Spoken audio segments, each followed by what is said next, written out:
नमस्कार। आज हम एक यात्रा पर चलेंगे, समय में पीछे, साल 2005 में। और हमारी गाइड होगी एक पत्रिका, अखंड ज्योति, फरवरी 2005 का अंक। सोचिए, जीवन के बड़े बड़े सवालों के जवाब, मन की शक्ति के राज, प्रकृति से हमारे रिश्ते की सच्चाई, ये सब बातें उस एक अंक में छिपी हैं।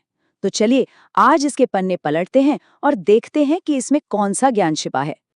और देखिए, पत्रिका की शुरुआत ही कितनी गहरी बात से होती है। धर्म प्रवचन नहीं है, धर्म तप है। मतलब सीधी सी बात है, ये एक सवाल खड़ा करता है हम सबके सामने कि धर्म सिर्फ सुनने सुनाने की चीज है या फिर जीने की। क्या हम इसे अपने रोज के जीवन में, अपने अनुशासन में, अपने कामों में उतार रहे हैं? ये सिर्फ एक वाक्य नहीं, एक चुनौती है। तो इस अंक में हम किन किन बातों पर गौर करेंगे? सबसे पहले समझेंगे कि धर्म का असली रूप, उसका यथार्थ स्वरूप क्या है। फिर हम प्रकृति और हमारी चेतना के बीच के तालमेल को जानेंगे। इसके बाद हम अपने अंदर की दुनिया की साधना पर बात करेंगे। फिर देखेंगे कि इंसान की क्षमताएं और उससे जुड़े रहस्य क्या हैं। और आखिर में आत्मविकास का, यानी खुद को बेहतर बनाने का रास्ता क्या है, इस पर भी चर्चा करेंगे। तो आइए पहले विषय से ही शुरू करते हैं, धर्म का यथार्थ स्वरूप। पत्रिका का जो संपादकीय है वो इसी सवाल के इर्द गिर्द घूमता है कि आखिर धर्म है क्या। पत्रिका में एक सवाल पूछा गया है जो सदियों से गूंज रहा है, जैसे हिमालय की चोटियों से कोई ऋषि पुकार रहा हो, को धर्मानुद्धरिष्यसि, यानी धर्म का उत्थान कौन करेगा। देखिए, ये सिर्फ एक सवाल नहीं है, ये एक पुकार है, एक जिम्मेदारी का एहसास दिलाने वाली आवाज है कि जो हमारे जीवन मूल्य हैं उन्हें बचाए रखने के लिए आगे कौन आएगा। तो फिर इस नजरिए से धर्म क्या हुआ? ये पूजा पाठ या कर्मकांड तक ही सीमित नहीं है। नहीं, धर्म है खुद पर अनुशासन रखना, बिना किसी स्वार्थ के सेवा करना, दूसरों के लिए सच्ची हमदर्दी महसूस करना, और सबसे बढ़कर जो सही है उसके लिए खड़े होने की हिम्मत दिखाना। आसान शब्दों में कहें तो ये सबके भले के लिए अपने मैं से, अपने अहंकार से ऊपर उठने का अभ्यास है।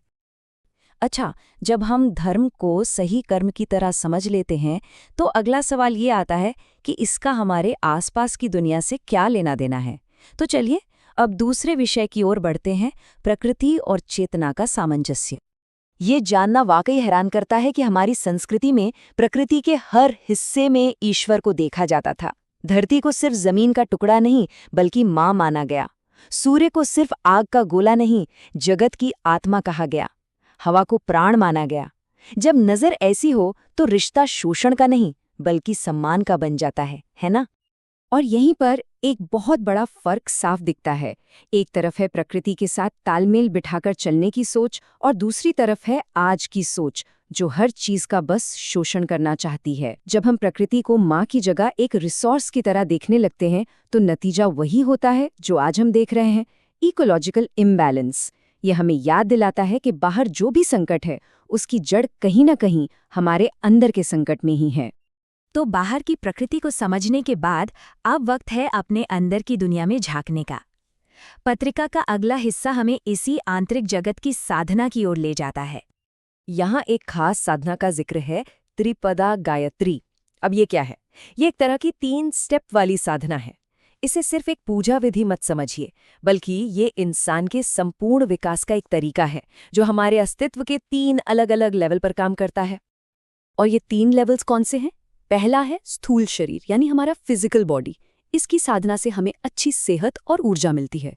दूसरा है सूक्ष्म शरीर, जिसमें हमारा मन और बुद्धि आते हैं। इसकी साधना से हमारी समझ और बुद्धि तेज होती है। और तीसरा है कारण शरीर, जो हमारे अस्तित्व का सबसे गहरा हिस्सा है। इसकी साधना से श्रद्धा और भक्ति बढ़ती है और हम उस परम सत्ता से जुड़ पाते हैं। तो ये एक तरह से होलिस्टिक डेवलपमेंट का पूरा पैकेज है। और इसी साधना से जुड़ा एक बहुत ही इंटरेस्टिंग सवाल पत्रिका उठाती है कि जो लोग गायत्री साधना करते हैं उनके सपने निरर्थक, मतलब मीनिंगलेस क्यों नहीं होते? उनके सपनों का कोई ना कोई गहरा मतलब क्यों होता है?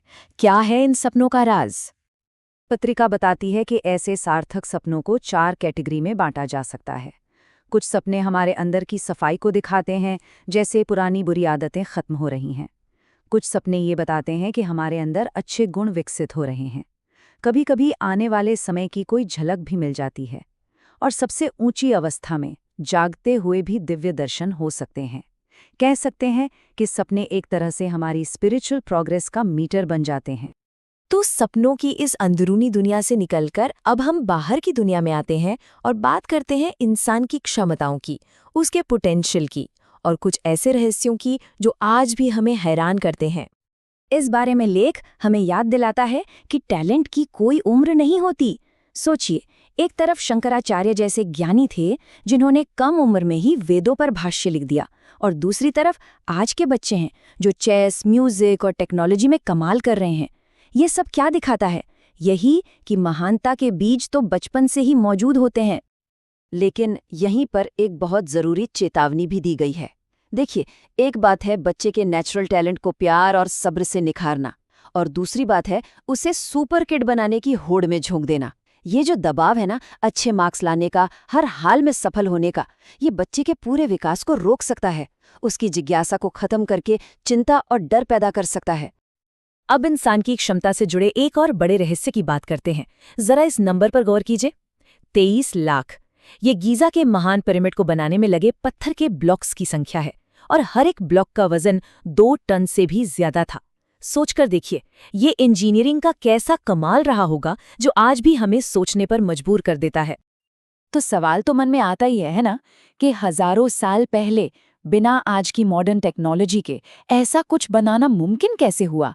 आखिर क्या राज छिपा है इन पिरामिडों के अंदर? और इनके रहस्य आज तक अनसुलझे हैं। बनाने का तरीका ऐसा कि आज के इंजीनियर्स भी चकरा जाएं। सितारों के साथ उनका जो अलाइनमेंट है वो एकदम सटीक है। कहा तो ये भी जाता है कि इनके अंदर एक खास तरह की एनर्जी फील्ड है जिसे पिरामिड पावर कहते हैं। एक ऐसी ऊर्जा जो चीज़ों को खराब होने से बचाती है और हमारे मन पर भी असर डालती है। तो ये सिर्फ पत्थर की इमारतें नहीं हैं, ये वो पहेलियां हैं जिनके जवाब दुनिया आज भी ढूंढ रही है। तो दुनिया के इन बड़े बड़े रहस्यों से अब हम वापस आते हैं रोजमर्रा की जिंदगी में काम आने वाले ज्ञान की तरफ। पत्रिका के आखिरी हिस्से में कुछ कहानियां हैं जो हमें आत्मविकास यानी सेल्फ डेवलपमेंट का रास्ता दिखाती हैं। एक बहुत ही सुंदर सबक भगवान बुद्ध की कहानी से मिलता है। वो कहते हैं, जैसे युद्ध में हाथी गिरे हुए बाण को सहन करता है, वैसे ही मैं कटु वाक्य को सहन करूंगा। मतलब, जैसे एक हाथी लड़ाई में चुपचाप तीर सह लेता है, वैसे ही हमें भी दूसरों की कड़वी बातों को सहना सीखना चाहिए। ये याद दिलाता है कि असली ताकत जवाब देने में नहीं, बल्कि चुपचाप सह जाने में, धैर्य रखने में है। पत्रिका में ऐसे ही ज्ञान की छोटी छोटी कई बातें हैं। जैसे गुरु गोबिंद सिंह की कहानी से पता चलता है कि असली पवित्रता निस्वार्थ सेवा करने में है। युकाची की कहानी बताती है कि सबसे जरूरी काम है अपने चरित्र का निर्माण करना। और एक अमीर आदमी के घोड़े की कहानी याद दिलाती है कि हमारा मन भी वैसा ही करता है जैसा उसे सिखाया जाता है, उसे ट्रेन करना पड़ता है। और ये सारी बातें हमें इस अंक के सबसे मुख्य संदेश पर लाकर खड़ा करती हैं। वो क्या है? वो है अपने स्वभाव और चरित्र का निर्माण। क्योंकि इसके बिना कोई भी इंसान ना तो कभी बड़ा बन सकता है और न ही कोई बड़ा काम कर सकता है। जब तक अंदर की नींव मजबूत ना हो, तब तक बाहर कुछ भी बड़ा और टिकाऊ खड़ा नहीं किया जा सकता। यही इस पूरे अंक का सार है। तो अखंड ज्योति के इस अंक ने हमें बाहर की दुनिया से लेकर हमारे मन की भीतरी दुनिया तक की एक पूरी यात्रा करवा दी। और अंत में ये हम सब के लिए एक सवाल छोड़ जाता है: धर्म, प्रकृति और चरित्र। इन सब बातों को जानने समझने के बाद आज हम अपने अंदर कौन सा दिया जलाने का फैसला करते हैं?